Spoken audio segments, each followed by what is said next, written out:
আপনি কোনোদিন এরকম চণ্ডীপাঠ শুনেছেন? একবার চণ্ডীপাঠটা শুনে দেখুন। আমি তো জীবনে কোনোদিন শুনিনি। মানে আমার হাসতে হাসতে পেটে খিল ধরে গেছে।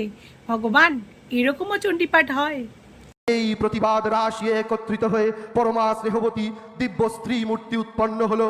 ইনি বঙ্গমাতৃকা মহামায়া। দুধে ভাতে থাকতে না পেরে আজ তারা পাগলপাড়া অসুর লোকের হাত ছানিতে ছুটে গেল ধর্ণা দিতে। যত ডাকিনি যোগিনী ধর্ণা গুটিয়ে একেবারে পাগলপাড়া। দেবলোকের আহ্বানে মর্তলোকের যত মানব কুল আর তারা করবে না ভুল। রেগে গিয়ে চোখ পাকিয়ে একদম খচাং করে উবড়ে ফেলবে ঘাস ফুল। বাংলার যত চোর জোচ্চোর কৃষ্ণ পক্ষে শুক্ল পক্ষে ব্যথা পাচ্ছে উহু আপন পক্ষে। উল্টে যাচ্ছে পাপের ঘটি দেখতে পাচ্ছে নিজ চোখে। ভুয়ো ভোটে যে তার স্বপ্ন, পিসির গলায় মুন্ডমালা, হাতে তাদের হারিকেন তেল নেই তাই হাতে তাদের ভিক্ষা থালা। আগো তৃণমূল ভাই